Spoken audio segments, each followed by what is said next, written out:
Hello and welcome to this episode of Mind the Gap, making education work across the globe with me, Tom Sherrington, and Emma Turner. Hello, Emma.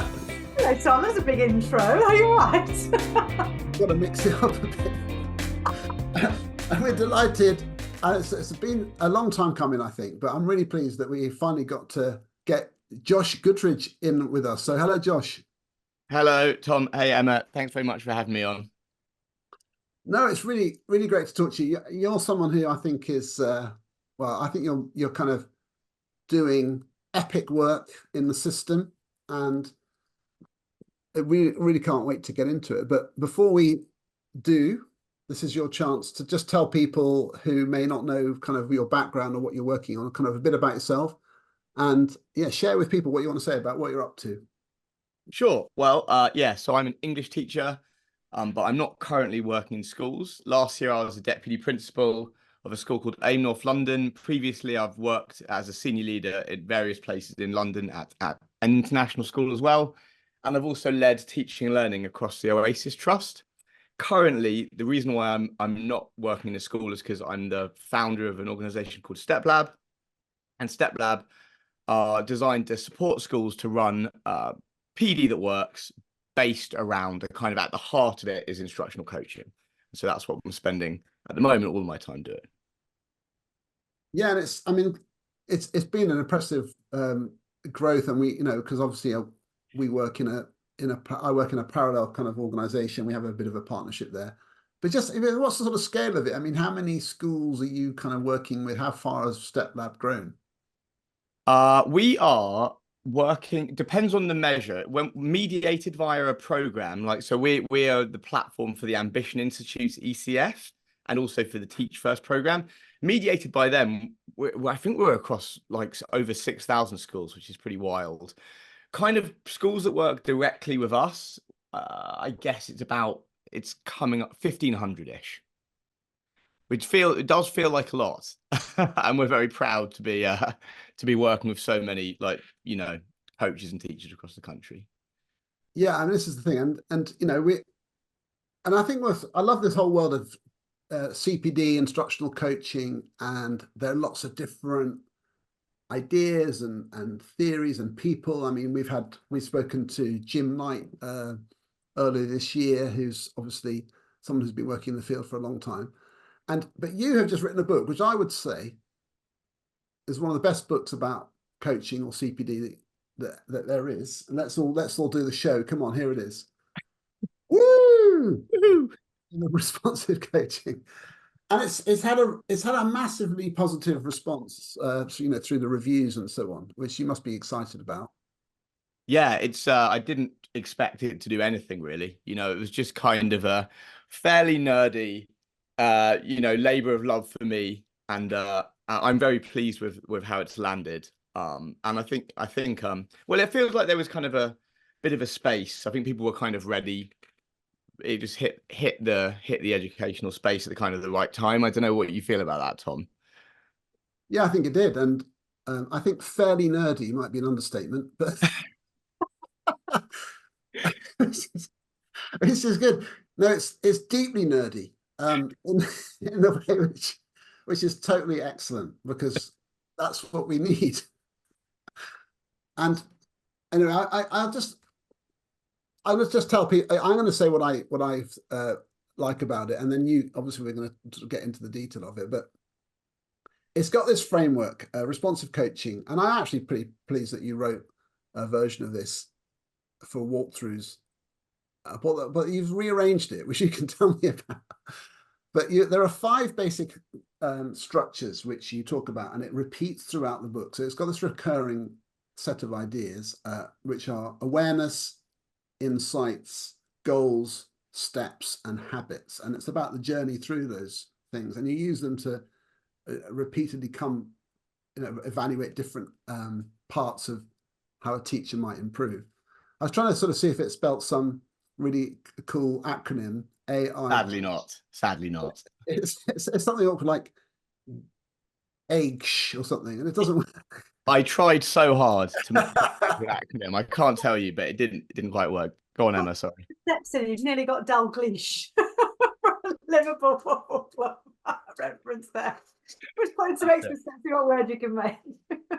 Oh, we could probably play a little game, like, but let's just start with that. So what's the origin of the, what's the thing behind those 5 elements? You just, take just, awareness, insights, goals, steps, and habits. So talk us through what led you to that formulation for thinking about responsive coaching. Sure. So when the first year I started researching the book, which was a long time ago now, 4 years ago, I decided to start by just digging into the literature on expert, like not teacher expertise necessarily, but expertise for anyone, like adult expertise. And I read I spent basically the year reading as much stuff as I possibly could, which ties nicely into the fact that I am fairly nerdy about this stuff. And it was I built a cut of like, what does it mean to be an expert, which fundamentally had these 5 parts, right? So experts can see, and what we mean by see is that they know how to look at their environment in a way that picks out only the stuff which matters and discards the stuff which doesn't matter. And actually, like that idea, the idea of kind of professional vision or situation awareness is actually pretty popular at the moment. And that's for good reason, because I think it's like been really neglected in teacher education. It's like pretty much the most important thing.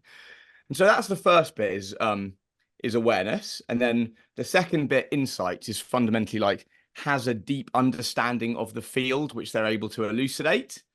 It's kind of just like understanding the key ideas of the field they're working in. And that's kind of a more obvious one, like understand the science of learning, basically, and that's insights. Goals pertains to motivation, and it's basically about knowing what you want to do differently and knowing that you want to achieve it. Steps is basically like technical knowledge. So that's like, so if we go back through it, awareness is I can see the classroom problem I want to solve. Insights is I understand why it's a problem. And I kind of have some understanding about what a solution might look like. Goals is like I want to solve the problem. And steps is I have the specific technical know-how about what to do differently in tomorrow's lesson. And those 4 things, basically across all expertise literature with different names, is like, what is an expert mental model? It's those things. Different people call them different names, right? And then the last one, habits, is executing them at the right time. So turning the mental model into a classroom action at the fitting moment. It kind of ties the mental model together and executes it, and that's the habits one. Yes. Well, yeah, I just honestly, I want to geek out about all of this. So Emma, but I'm going to bring you in here. Does that make total sense? Total sense. And it's interesting to say about the geekery, because one of the first things that struck me about the book was the size of the reference sections, Josh, at the end of each chapter. I've never seen just a comprehensive set of referencing per chapter. That was really quite something. But I wanted to pick up on one of the things that you say very early on in the book, and I kind of wonder if you can unpick this a little bit. One of the things that you kick off with, which is quite a moment when you first start the book, is you say helping teachers change is difficult. So I kind of wanted to unpick what you were starting with as a statement, and what you mean by helping teachers change is difficult. So I mean, I've got experience of learning to teach from 2 angles.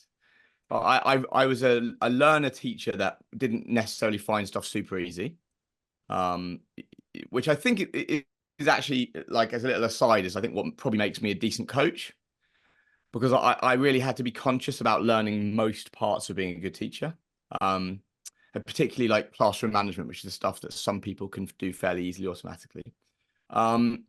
So I really struggled, and actually I had an experience of professional development, which was like, I didn't really recognize that at the time, but I would go to PD and not expect to get better as a result.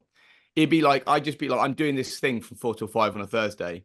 Then I'm going to go and do some other things that are part of my day. PD didn't feel special. It didn't have a special character. which is like, this is the thing which attaches to the rest of my week. And then as a teacher educator, doing stuff, not very well for the first number of years, because just didn't know how. I just also was like, I didn't even expect as a teacher educator that my PD would lead to people changing their practice. It just felt like a load of people doing a load of stuff that didn't have a very direct link to improving teachers. And I then, when I became a bit more conscious of that, this isn't really working for anyone, I started speaking to other teachers and other leaders, and everyone kind of feels the same thing. And digging into that, it's basically because like it's just too difficult to help. It's so difficult to help teachers get better at their job that it's become kind of inevitable feature of PD that it's not going to have the impact that we want. And that's kind of what I wrote the book trying to solve. Does that answer the question? Maybe a bit. And it's interesting when he's talking about finding teaching difficult at the beginning, because obviously in primary we teach multiple subjects. And what I found was I was a much better teacher of the subjects that I found difficult than I was of the subjects that came easily to me. It's almost like I could see the pitfalls and the misconceptions and where people were going wrong. So as you were talking then, that was a really interesting part of it. But the other thing that I wanted to pick up on in terms of the book is I love the fact it's a little bit like, do you remember the choose your own adventure books that you used to have? If you if you want to go into the cave, turn to page 71. I really liked, and I think that what needs highlighting is the fact that you've written it in such a way that if you are in this type of role, choose this route through, and if you are in this type of role, consider that route through. So I thought that was just such a useful way of personalizing the route through that book, which I thought was hugely powerful. I don't know did you pick up on that, Tom? God, I mean, exactly. I mean, the circuit diagram metaphor as well as a science teacher is brilliant. So essentially this idea that to complete the circuit, you've got to kind of deal with all of it. And we're trying to change people's habits, because ideally an effective teacher just goes into the classroom and kind of does their thing, and they can. So they're just doing the thing they always do. And that has to be an effective thing, ideally. But to get to the habits, you've got to have formed them. So I'm interested that one of the things I want to ask you then is, because in your original thing that you wrote for us, you started with the goals and then you went into situation assessment. And this is something when we talked to Jim Knight, he's very keen to say, let's start with goals. What are you trying to achieve? But you've sort of put it now in this book after awareness and insights. And I'm wondering about that specifically. So do you think you have to kind of think about situation awareness and arrive at the goal as after doing that? Is that something you've changed in your thinking, or is it something you just, I don't know, just tell us a bit about that? I actually, to be honest with you, don't think, coming back, I don't think I've positioned, it doesn't have as natural a single place as the other, what I call change catalysts do. It's kind of obvious that situation awareness needs to be at the start of the conversation because you're talking about what happened in the classroom, and the other parts seem to slot in. But I actually think that goals probably has a couple of places. Like, as I would agree with Jim, that you can't really have any coaching happening before you have a kind of broader goal setting conversation, even pre observation, as it were. So if I was going to be coaching you, Tom, we'd probably meet up and I'd be like, well, what are you interested in me looking at? And what do what are your broad ambitions as a teacher? What do you want to get better at? And that would be a kind of broad goal setting conversation. The way I've positioned it, which is kind of in the middle, is basically more of a check-in. It's like, so we've agreed that this is happening in your lesson, and we've agreed that this is the reasons why it might be problematic, as it were, which is awareness and insights. It's more like, does this evidence give enough rationale that it's something that we want to focus on changing in this conversation, or between before next lesson? That's kind of why I put it there. But I would definitely agree that like broader goal setting, as Jim says, needs to happen at the start too. Well, that's interesting, because that makes sense to me, because I feel like one of the things which I always find I'm stressing is when people are setting up systems for coaching or CPD generally, is this idea of short iterative loops. Because the goals that you have, like on your annual appraisal form, are sort of kind of meaningless to you when you're trying to get your year 8s to add fractions better, you know. But the goal you set with your coach, which was the one you did last week, which you're going to come back to in 3 weeks' time or 2 weeks, is in your head, and that's the type of goal. It's that kind of time frame. But you're right, that bigger goal, the bigger general trajectory for me or my practice is there. So that makes a lot of sense to me. Now I love the fact you start with this whole thing of situation awareness, and it's your bit on that for walkthroughs, and then in sort of massive detail in this book has really changed my whole thinking about this. And to me, so, you know, thank you for doing that. Pleasure. And I'll tell you why, because now when I'm watching a lesson, I'm thinking like, well, here we are in the moment with this class and this thing and this material. But really the whole thing I'm going to do with this teacher is my main goal is to use this as a vehicle for developing their wider situation assessment, because this is just a tiny fragment of the entire teaching they do. And we could really nail this down and get all really good at this, but that's just no use to them if they can't then apply that. So I think that's really helped me think that they're kind of using short, small things as a place for them discussing, can you see it? Do you notice it? And that has all kinds of implications for then the way you run the conversation and the kind of ask, don't tell kind of thing. Is that kind of how you see it? Like it's sort of, I mean, do you agree with that? Do you think that's kind of what you're doing through focusing on a situation assessment in that way?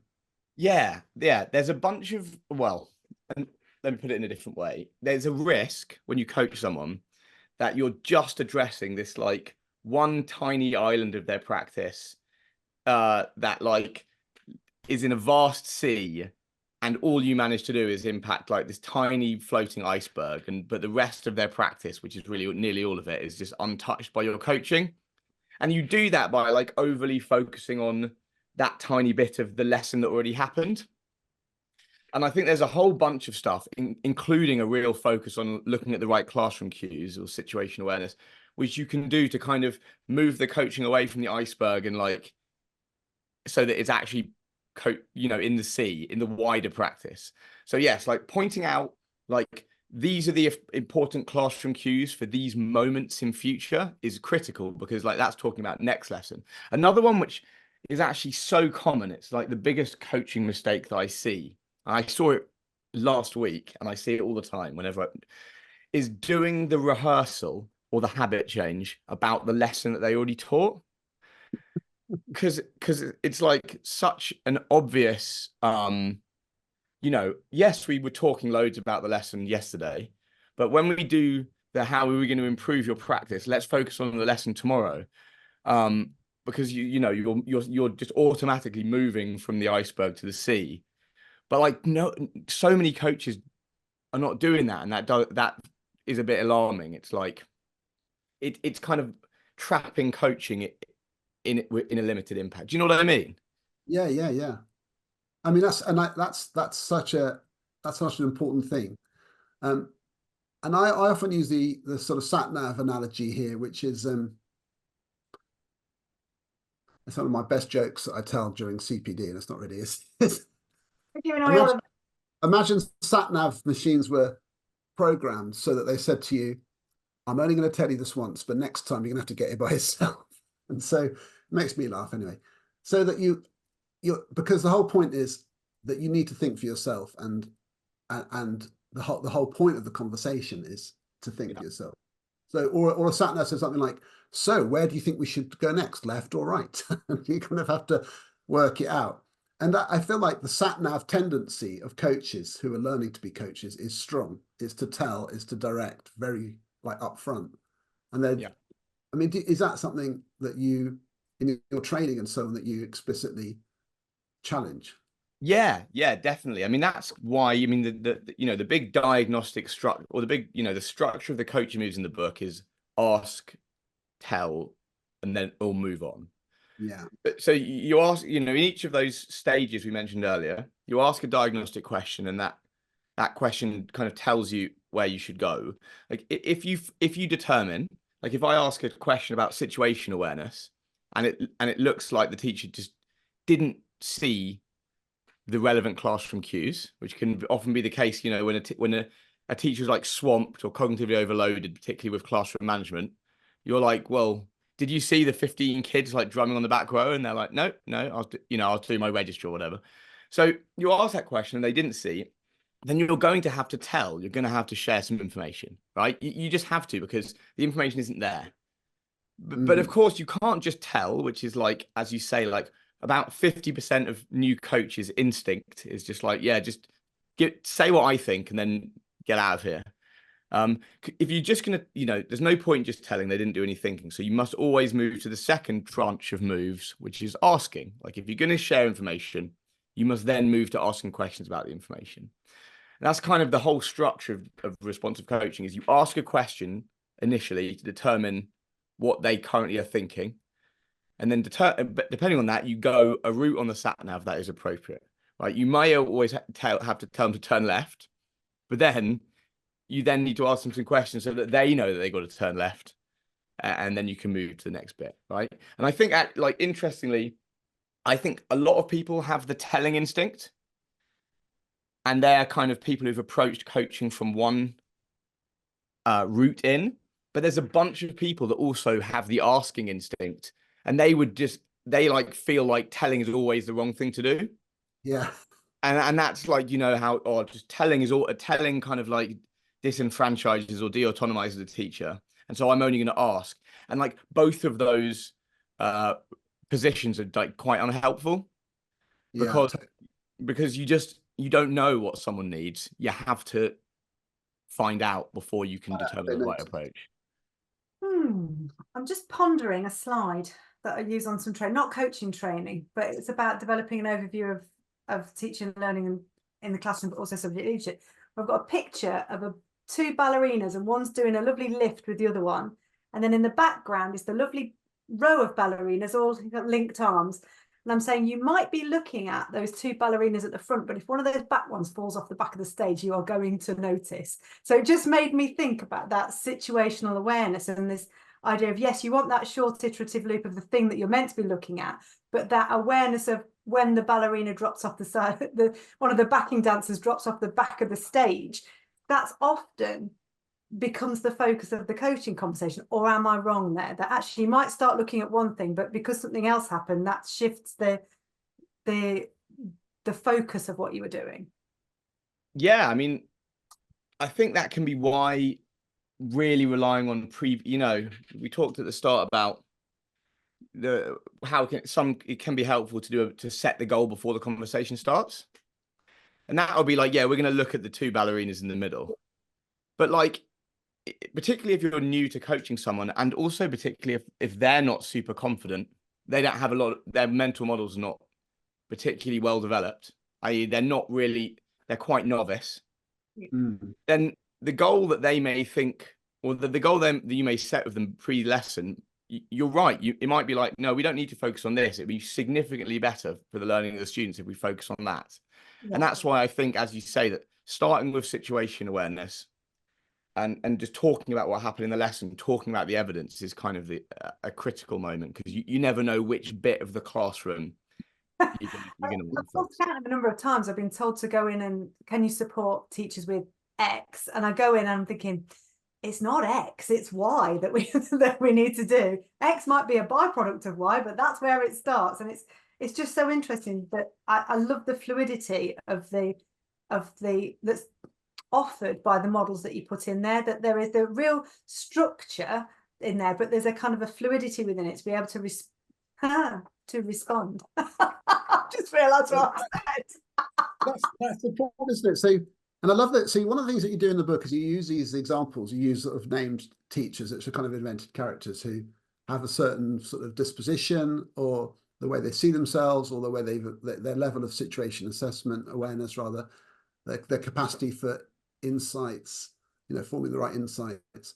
And then depending on who they are, you've got this sort of, okay, well, if it's this type of person with that type of thing, then these, and it really helps you understand. And then constantly thinking about it, you know, what's their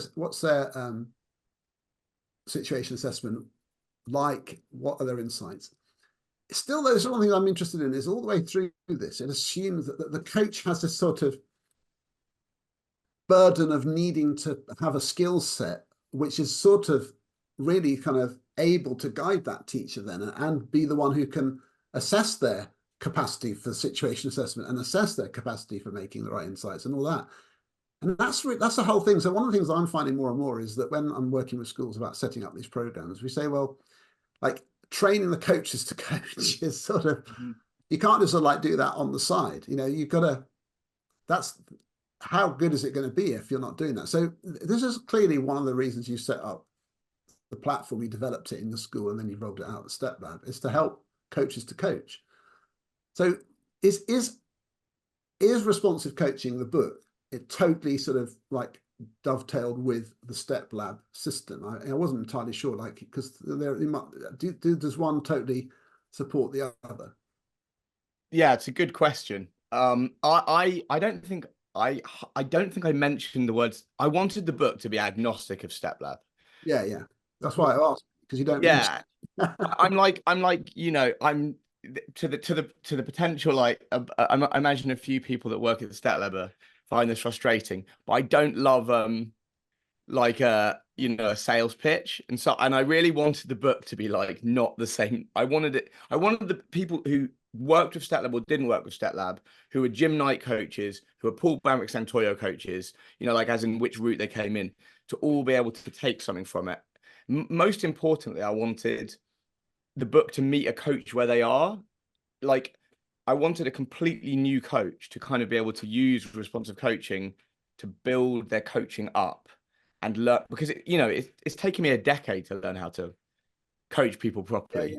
And likewise, like I wanted someone who's been a Paul Bambrick Santoyo, like see it, name it, do it, or praise, probe, etc. coach, to be able to be like, okay, I'm really comfortable with this model, but I want to be better at talking about the evidence in a lesson.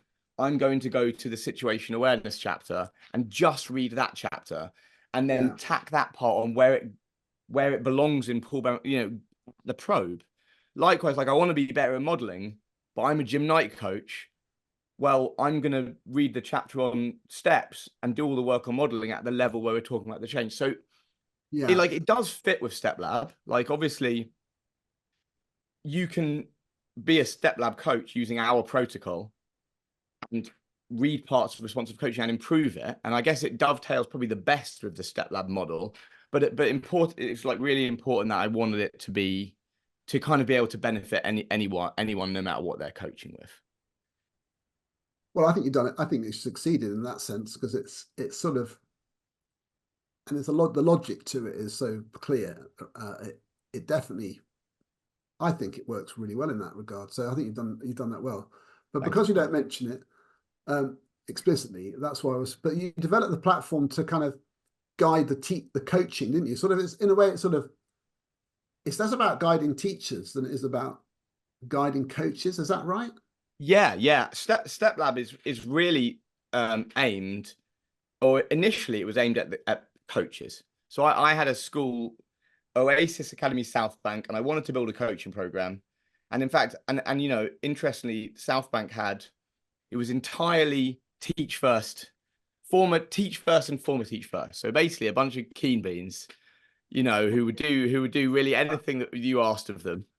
But then I paired people up and was like, right, we're going to coach. This was in 2015. The coaching program was a disastrous. There were these incredible teachers, really good teachers, like, you know, some of the best I've ever seen, who were just doing such a poor job of coaching.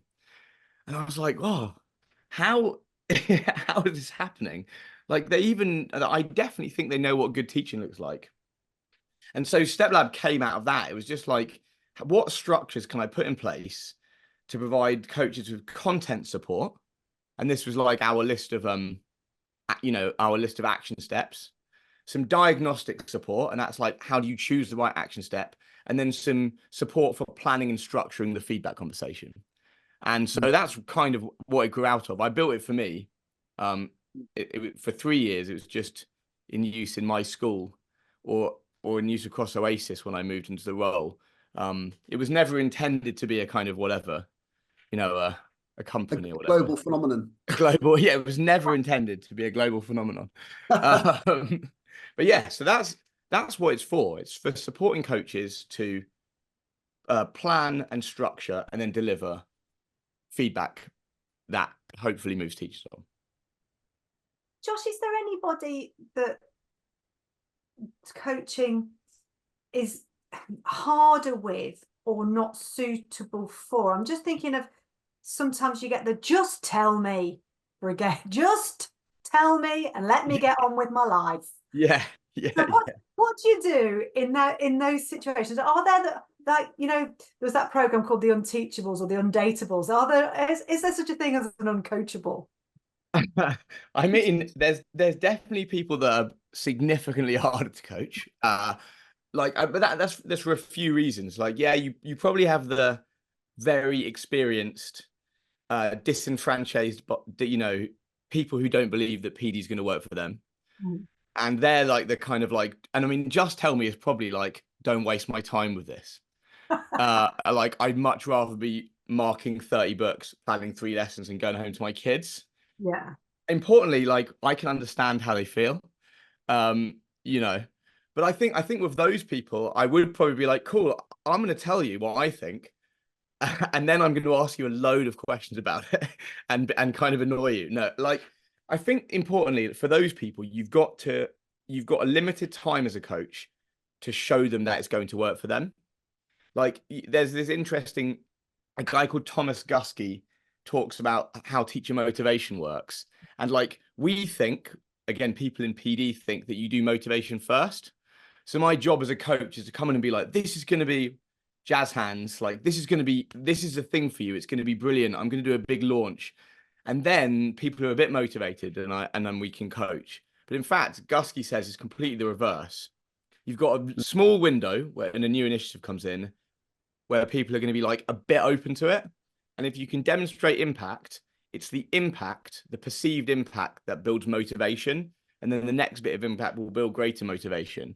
Like, all you've got to do is show someone that it's going to help them do a better job of teaching their students, which is hard if people are completely closed off, because they're not going to let the initial, they're not going to let the initial single first cycle happen, which will hopefully begin to develop impact. That they're kind of the hardest person, because I mean, Tom, you've led schools with perhaps a large bunch of people like that in. I remember a blog you wrote where you like categorized all the people, the eye rollers and etc. etc.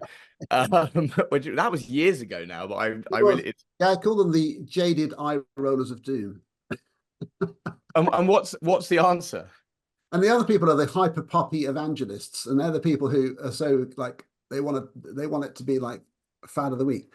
I totally agree with you. So I think my approach now is to sort of, especially when we're in a recruitment crisis and a retention crisis, is to just have total respect for every teacher in the school and just think, if they're a bit disgruntled, they probably have really good reason. Mm-hmm. So your mindset is, okay, you're sort of pretty fed up with this and skeptical. Okay, I get it. So I tell you what, just go with it and see. My job is to sort of get you on board. It's not the other way around. So, and I really think that helps. Yeah. And then just tell me why you think this idea is terrible. I've had lots of conversations like that. We're just saying, so what is it about this that you think isn't relevant to you? Yeah. And then, often we reach an agreement that it probably is. It's just it's not the priority, or they'd rather it had a subject specific component rather than feeling generic or whatever. But I feel like if you're just open to that possibility that the person is totally justified in thinking it's all rubbish, you win. There's a win right there, and then you just say, but let's have a go at it anyway, shall we? Because, and the other thing is, definitely if there's a toss up between the thing you think they should focus on, a bit like what you were saying, Emma, and what the teacher thinks, I would say, well, if they're a bit skeptical, go with the thing they think, just because even if you think it's going to have less impact, just because then you're just on their ground and you win. It's a longer term game, but I think it's important. Can I ask you about this? Because one of the things I wanted to talk to you about, like a lot of our guests, I feel like we need like 3 hours to really do everything, but there's debate, and we've had this conversation before about systematizing things, structures, scripting, and that kind of linear kind of, well, what is perceived as a linear kind of mechanistic, some people call it. They all these words are used, and they're not normally being polite. Applied to a thing which is inherently organic and human and relationships orientated and so on. So how do you see that kind of intersection of trying to put some kind of structure onto coaching versus the kind of inherent humanness of it? Yeah, it's the $1 million question.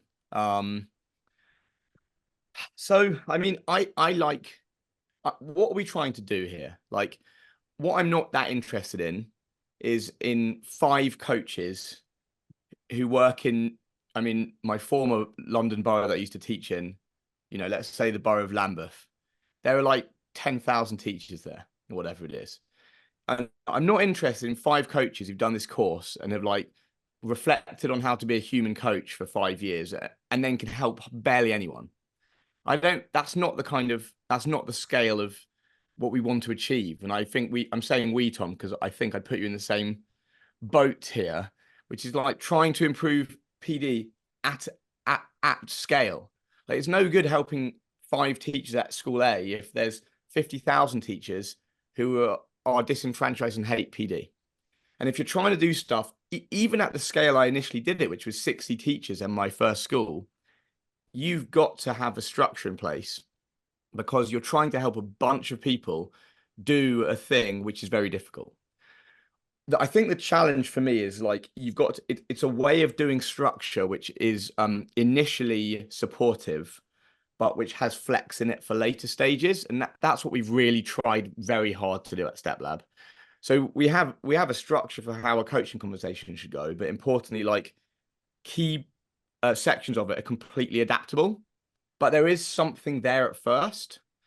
So it's like, it may be that as I'm first learning to coach, the sentence stem, "it was effective when," is quite a helpful guide, because it stops me doing like, "I loved it when," loads of opinion language, which is kind of can be a bit of a downer for coaching, right? But importantly, now when I'm doing coaching myself, I'm going to get rid of that sentence stem probably, and I'm going to put my own one in, or I'm just going to do it from my brain. And that's fine too. But the thing is, what I am doing is I'm still doing praise of some sort. I'm still saying some nice stuff about their teaching at the start of the coaching conversation. That's not changed for me. I'm still going to set a granular and precise step in the middle. I'm still going to do a model. So what I'm saying is, a good coaching conversation does have to have some big important parts in it. What we're trying to do, I guess, at first is giving people a pretty good steer through the big important parts, but we also need to be flexible enough so that they can find their own route through once they're able to. Like, I'm not saying that we've got it. This is the biggest thing we change all the time at Steplab. We're constantly tinkering with that model to get the balance right. But I think, like, if we didn't have the structure in place, less people will be able to do it, and that would be less helpful for less teachers. And that's kind of the balance we're trying to strike. Yeah, it makes total sense. What's your sense of it, Emma? I'm just going to do it from my brain. That's going to be I'm going to put that on a t-shirt. Josh says, "I'm just going to do it from my brain." Do it from your brain today. Well, I'm just thinking about the kind of those coaching elements as ingredients, like, as you can make a cake a lot of different ways. You can put the butter and the eggs in first and cream those together, and then add that. We can do the all-in-one method, but it's ultimately always going to have the same ingredients in it. I'm guessing as a novice coach or an early stage coach, you're going to need to follow those steps in order to get to that outcome. But once you're kind of au fait with those steps, as long as you've got all those components, all those ingredients, then you can just do it from your brain. Right. Like anything, to get towards a point where you can do something flexibly, you have to move through concrete structures a load of times. And particularly coaching is about as difficult as teaching. It's really, really hard. It's really hard to do it well. That's really interesting. One of my questions was, how much parity is there between teaching students and coaching adults? Yeah, I mean, you don't have to worry so much about managing 30 unruly, potentially unruly people at once. But I think there are other challenges that you have to navigate, which you don't have to navigate in the classroom, like trying to navigate an equal interpersonal dynamic while information flows in both directions. Like it's not an easy thing to do. But, and so the right way to help people get good at something hard is by high structure to low structure. I think that's the kind of what we've got to try and achieve. But I think it's just one of the things that, there's so many layers, but I totally, applaud the ambition. And I do totally agree with you that, that some of the literature around instructional coaching is predicated on a kind of resourcing, which is frankly just non-existent in this country, certainly, in terms of teacher job roles and so on. So you have to take the ideas and say, okay, well, how do we make them work in the real world we're in, and stuff that works at scale. And some of the things that you kind of, so for example, time scales. I work with a lot of schools on this sort of detailed planning of, when does the coaching happen? How often does it happen? Who does it? When do they feedback? And all that is often where it all falls down, because the system to allow the relationship building, all of that to happen is just barely there. So you can read a book about coaching and say that the spirit of it is this, but it just can't happen. So I really find that interesting. One question I was going to have for you though is that this is something I know that I've written about, and I want to know what you think is. My feeling is more and more actually is that you have to be with the teacher to give feedback, and because there's such a risk of what anything you write being interpreted in ways you didn't intend, and also for the teacher's emotional response to it to be kind of important and unseen, unless you're there. And then of course the ask don't tell kind of thing isn't happening if you're just telling by writing it down or emailing or putting it on a spreadsheet.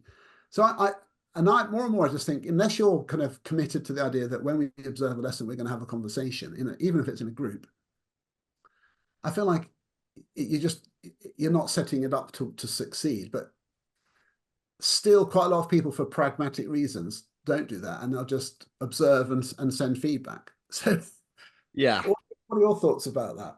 I mean, I agree. Like, well, I think it's about having a purpose to what you're doing. Like, firstly, agreeing with you, I don't believe you can help a teacher make rapid changes to their practice by sending them written feedback. Like, I just don't believe you can do it. There's not really a way of doing modeling and rehearsal which is facilitated by me writing an email to someone. It's just not really going to happen. There's all layers of like some social accountability and all the good stuff on PD mechanism just isn't there. I think there's a place for some written feedback for one of two reasons. One, and we talked about this when we last chatted, and we should come to like the getting stuck on written feedback only thing in a second. But one is like culture building. So some schools I don't think are culturally ready to have a coaching program, even one or two coaches. There's a bunch of them that just, because teachers have been kind of smashed around by leaders over time, the idea of a coach is so threatening. And I think to kind of instill in people the idea that visits to lessons are non-threatening and can be positive and not feel scary, you can move through a stage which is like asking people to do pop-ins and give each other a bit of written praise or a postcard, as it used to be in my very first school. I think that's fine. I think the second thing that written feedback can do is like an after coaching reminder thing. So if I've been coaching Emma on remembering to use mini whiteboards, and then everyone knows that's her target, but then she forgets, and a couple of people are like, oh, you could have done it at this stage. I think she can read that and it can act as a useful reminder. I would say if you get stuck on written feedback only for long periods of time, but you've got the culture and you don't have the big coaching conversations framing what the point of the drop-ins is, then I think it can be a bit more problematic. Would Right. would you agree with me about that? Yeah, I think that's true. I suppose what I find is the getting stuck thing. I just, it's my anxiety. As soon as it's you invite it, you sort of get it. Well, no, not always. And but because you work with a lot more schools where that's a protocol, and I do feel like getting stuck at written feedback only is an issue, and I feel like it becomes even to the point where in one particular place they were saying people are starting to say, well, I didn't get any positive praise, so no one's given me a postcard. And you sort of think almost by like loads of people are getting big ups and they're not. So they think, Yeah. well, why not? And you think, oh God, okay. But so there's a lot going on. So I think that's fair. But I'm just thinking I live in a bubble because I've never ever received or given just written feedback. And I don't know whether it's a phase thing, whether it's a size of organization thing, but in the experience of the schools that I've worked in, the lessons are seen. There's then a meeting with or a conversation with the observer and the observed colleague, and together you write the feedback, and you I don't mean you negotiate the feedback, but you co-construct it, and that becomes the lesson feedback. So I think I might have been living in a little bubble where I've not seen that phenomenon. Obviously it goes on, but I've not seen it. So I remember reading you writing about it, Tom, and thinking, wow, I didn't realize that this was a thing, because in my experience it's always been that you do an observation, you support a colleague, and then together you have that conversation where you agree and talk through both the praise and the development point. So I remember thinking, wow, that's an it's like, for example, if I've done a learning walk and dropped in on 5 lessons, I just go back to my office and email those people a quick thing of what I saw. And some schools that is 100% the protocol. So people would have taught a lesson, they're going to the staff room at lunchtime, open up their phone with their emails and go, oh, blimey, okay, I'm getting my feedback. I'm going to go back to my happy cupboard where we have nice conversations in the happy cupboard. Happy. Now I like the sound of a happy cupboard. No, I like. I'm not. I don't. I think there's a place. For my personal opinions. I think there's a place for it. Like, but I think it's got to be in the service of better quality stuff. Like, again, you run a great PD on something, and let's say as a leader, you're like, look, I'm going to see if I can get around to, we've all agreed as a staff that we're going to do this thing differently. Great PD, everyone's involved. I'm going to come around and I'm going to look for it in your lessons, and I'm going to send you a quick message. Again, I don't think it should be the only thing that happens. I also don't think it's like completely lacking in validity as a thing to do. I think the problem is when people start like obsessing about the number of like, you can be like, oh, 600 people have done pop-ins, like who cares? Like it's that's not the thing in itself which is making people better for me. Like, it can happen, no worries. If it's not making people feel upset, I don't have a problem with it. I just would want other stuff which is likely to have more of an impact happening like as well. Well, that's fair enough. And to be honest, I know other people don't agree with me. So, and I'm probably a bit too purist about it. I feel like the thing though is what I think is great, and what I think you've played a massive role in is promoting the whole concept that teachers should be engaged in these kinds of conversations, and supporting people to do it at scale is really important. And there's no doubt that there's a trend in the UK, certainly, which is away from top-down lesson observation 3 times a year, big long write-ups, and that's your lot, towards more small, regular, high-frequency, iterative coaching conversations. And that is being supported. And I think responsive coaching is just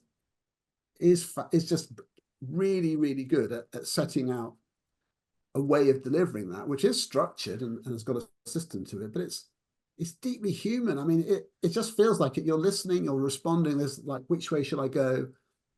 But it's not some sort of wishy-washy thing of feel it and see it, and there's clear lines of thinking which you can learn to adapt into your own so they come out of your brain. but we're gonna have to remember that phrase.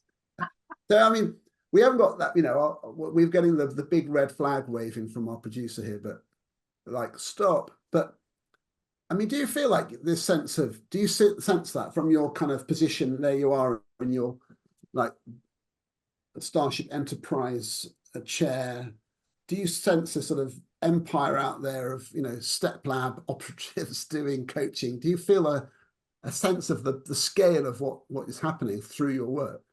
That's the kind of question which makes me feel deeply uncomfortable, Tom, but I'll try to answer it. I am really proud of, as you say, the change which I think that, like, not only Steplab, but Steplab, walkthroughs, other organizations which I think have a really, really similar purpose of the change that we're making happen in schools. Like, there are people that we work with who are, hearing from teachers like, this is the first PD that's ever worked for me, or hearing from school leaders about like a complete turnaround in their teacher retentions, like, keeping teachers for longer, schools, with transformed results. And these are things which make me proud, because I have we've all seen how many problems there are to solve for teachers and school leaders in the UK system. And so doing anything to help is, I think, like, is what I wanted to do in my whole career, is kind of make this stuff even a tiny bit better. And I'm glad to be doing a bit of it. And I'm sure that you guys both feel the same as well. Yeah, we do, don't we, Emma? Yes. No, honestly, well, I guess I have to wrap it up there, because it's, I just want to say, like, just a big thank you, really, because I feel like the contribution you make is big, and sometimes, you might not get told that, I recommend to anyone. I'm going to wave it up again on the camera, although obviously in podcast people won't see this. In fact, you also have missed Josh's fantastic capacity for gesticulation and using spatial metaphors to describe everything he's saying. So if you're listening to this on the podcast, you've got to check out the YouTube version, because it's kind of like three-dimensional. And it's great. You've got this sort of spatial metaphors. Oliver Covigoli will love that. But look, thanks so much, Josh. Well done for everything. And I really hope the book and Steplab, continue to do incredibly well. I appreciate it very much. Thanks for all the nice things that you've said. And thanks very much for having me on. Thanks, Josh. Nice to meet you. Nice to meet you. It's been a real pleasure. Okay, well, thanks everybody. We've had a packed summer of amazing guests. Josh has been wonderful to talk to. I hope you've enjoyed it, and keep coming back for more. This has been Mind the Gap, making education work across the globe, with me and Emma, and we'll see you really soon.